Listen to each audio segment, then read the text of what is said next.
Ega est venu percuter les salles françaises. Ça y est, merci à Carlotta qui va ressortir le film en version physique.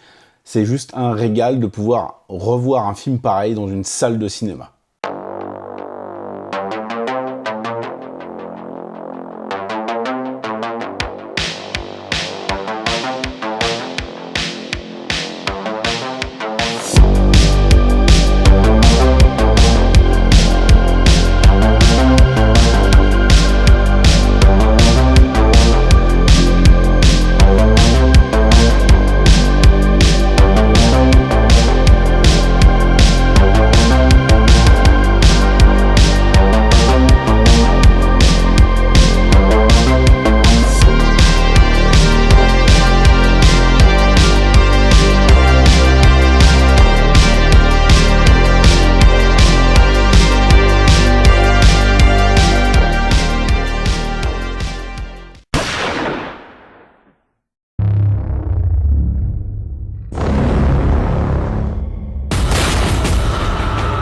ఈగలు మనుషుల్ని గుర్తుపెట్టుకొని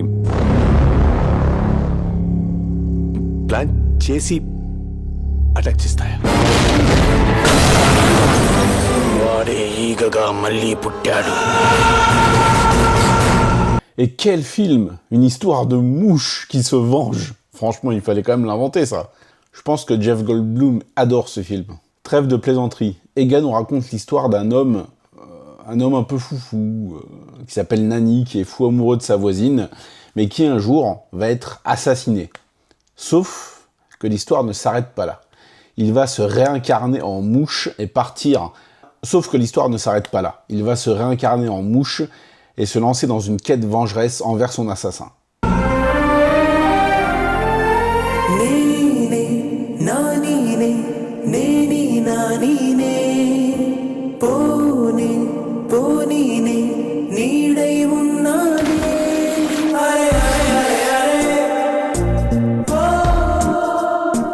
Franchement, un scénario comme ça, n'importe qui signe pour voir le film. Et il a déjà 14 ans, ce film. Il est sorti en 2012. C'était avant la déferlante Bahubali et RRR, bien sûr, hein, qui sont aussi réalisés par Rajamouli, en attendant son prochain film l'année prochaine.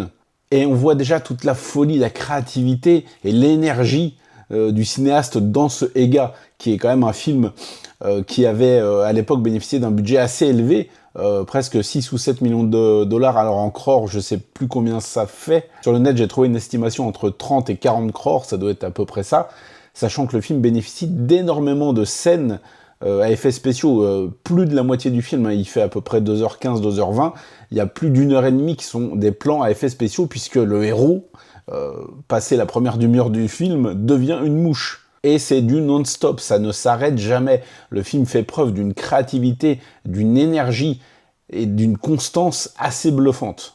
Parce que quand tu te réincarnes en mouche, ça fait bizarre de dire une phrase pareille, mais quand tu te réincarnes en mouche et que tu veux te venger d'un homme qui a causé ta mort, comment est-ce que tu peux l'atteindre? Eh ben, vous allez voir que le film est riche en idées, et surtout que Nani, le Nani mouche, est riche en idées, en imagination, parce qu'il va redoubler d'efforts pour pourrir la vie du coupable. Et quand je vous dis pourrir la vie, ça va vraiment très très loin.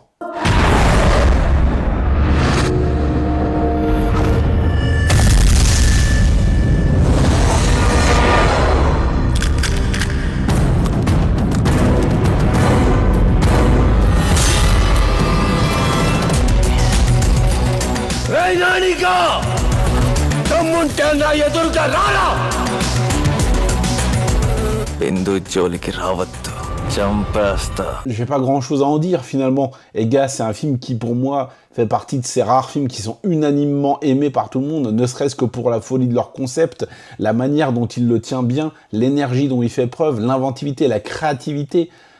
Ce spectacle complètement fou, complètement absurde, totalement premier degré. Il y a même une séquence de training montage avec Nani en mouche. Franchement, je sais pas si vous vous rendez compte. Ouais, il y a plus de 2000 plans qui sont en live action et en animation. Et vraiment, ça rend plutôt bien. Ça rend même très très bien, il faut voir. Il aurait pu être feignant et ne faire apparaître la mouche que 15-20 minutes, histoire de pas trop se fatiguer. Mais putain, Il y a des séquences entières, des vraies séquences d'aventure, de blockbuster avec la mouche. Par exemple, quand elle s'éveille, elle sort de sa larve. Enfin, je sais pas trop comment. Je suis pas spécialiste en mouche, hein, je suis désolé. Elle sort de sa larve, ensuite elle apprend à voler, ensuite il y a une vague de déchets qui arrive sur elle, ensuite elle se retrouve sur un cours de tennis, donc il y a des dangers partout. Et la mise en scène suit. C'est ça qui est jouissif. C'est vraiment, oui, c'est un spectacle jouissif parce que on suit la mouche qui vole, on a suivi éviter des objets, se faire marcher dessus, mais en fait elle s'est enfoncée dans la semelle, donc elle a survécu, elle plonge dans l'eau, enfin il se passe plein de choses, il y a 1000 idées à la minute, c'est très ingénieux, c'est bien écrit, c'est juste un régal. Franchement, c'est le genre de film dont tu sors de très très bonne humeur.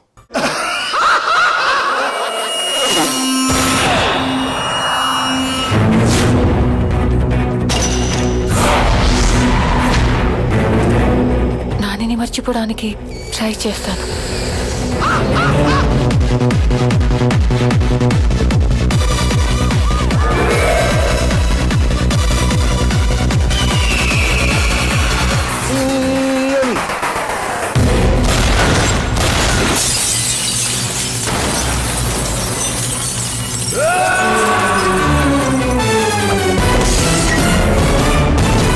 C'est épique.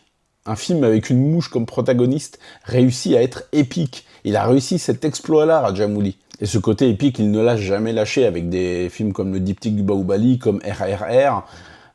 Voilà, on sait que c'est un homme qui fait du grand spectacle. Beaucoup le surnomment le Spielberg indien.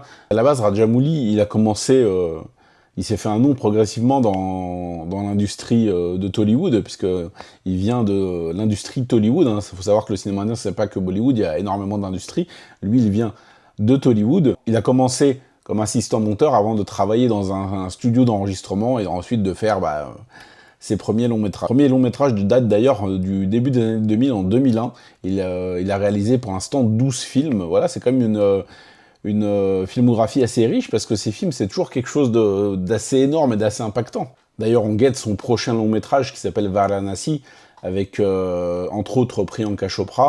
Ça a l'air d'être un très très gros film d'aventure. Moi, j'attends vraiment ça. Je pense que ça sera le film événement de 2027. Et je sais d'avance que ça sera un film qui sera aussi épique que ses précédents. En tout cas, Ega, waouh, quel régal! Quel régal. Je pense que c'est un film qu'on peut revisionner plein de fois, tellement c'est un gros blockbuster. Il est à la fois familial, il est à la fois quand même assez violent par moments. Il édulcore jamais son propos qui reste quand même la vengeance, et il réussit le tour de force de mettre au premier plan un insecte qu'on a envie de chasser de chez nous, qu'on a envie d'écraser dès qu'on le voit, c'est vrai. On est vite rebuté par des formes de vie différentes qu'on peut considérer comme nuisibles. Et là, le mot nuisible, ça correspond très très bien à ce que va vivre, à ce que Nani va infliger à son adversaire. Et je rappelle que si vous voulez vous procurer la version physique du film, c'est Carlotta qui distribue, donc n'hésitez pas à faire un tour sur leur site ou dans leur boutique, parce que vraiment c'est un film à posséder, ça c'est sûr et certain. Bon les amis, vous avez compris, Ega, c'est un gros film. C'est vraiment un film plein de folie, très maîtrisé, plein d'idées, plein de créativité, avec un concept fou qui tient bien sur plus de 2 heures. C'est une bastos signée Rajamouli, donc je vous invite vraiment, en attendant son prochain film, à découvrir Ega, à découvrir Bahubali, à découvrir RRR si vous êtes un petit peu en retard, parce que c'est vraiment un cinéaste qui déborde d'une énergie créative assez folle. Donc si vous avez déjà vu Ega, le film, bon, il est quand même assez connu maintenant, et puis il est sorti il y a 14 ans, donc je pense que beaucoup l'ont vu. N'hésitez pas à me dire ce que vous en pensez dans les commentaires, et puis nous on se retrouve très prochainement pour parler de cinéma asiatique, parce que vous savez que ça déchire. Salut!